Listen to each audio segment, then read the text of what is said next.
Two suicide bombers and gunmen attacked crowds of Afghans flocking to Kabul's airport Thursday, transforming a scene of desperation into one of horror in the waning days of an airlift for those who fleeing the Taliban takeover. The attacks killed at least 60 Afghans and 13 U.S. troops, Afghan and U.S. officials said. The U.S. general overseeing the evacuation said the attacks will not stop the United States from evacuating Americans and others, and flights out were continuing.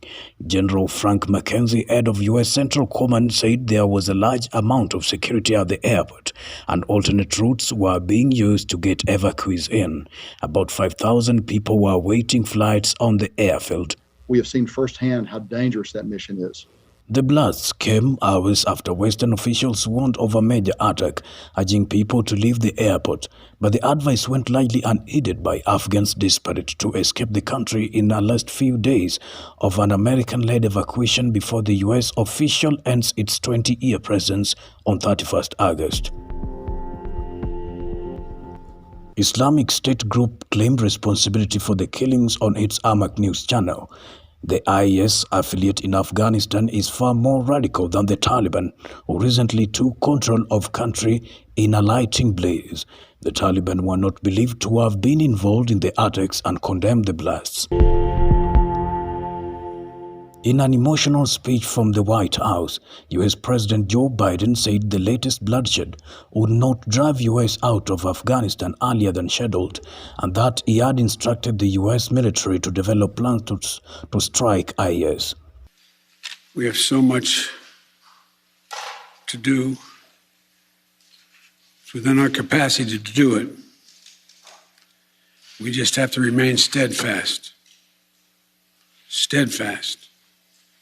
We will complete our mission, and we will continue after our troops have withdrawn to find means by which we can find any American. U.S. officials initially said 11 Marines and 1 Navy medic were among those who died. Another service member died hours later. 18 service members were wounded, and officials warned the toll could grow. More than 140 Afghans were wounded, an Afghan official said.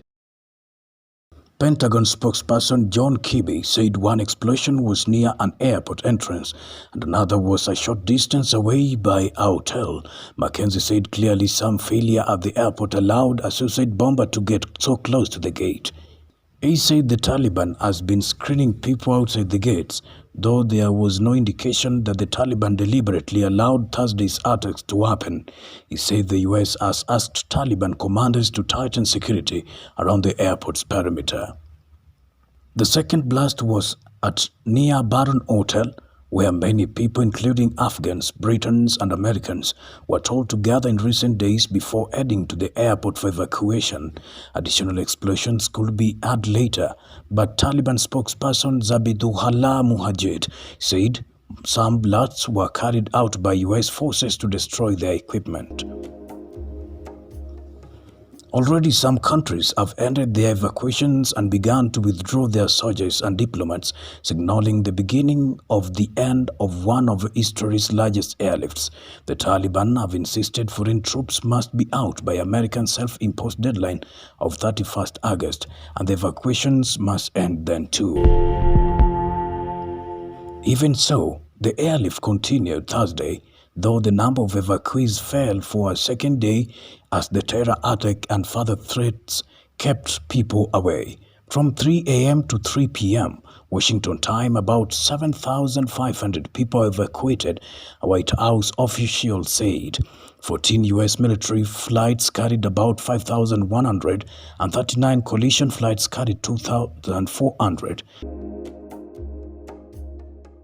The total compared to 19,000 in one 24-hour period towards the start of the week. In Washington, Biden spent much of the morning in secure White House Situation Room, where he was briefed on the explosions and conferred with his national security team and commanders on the ground in Kabul.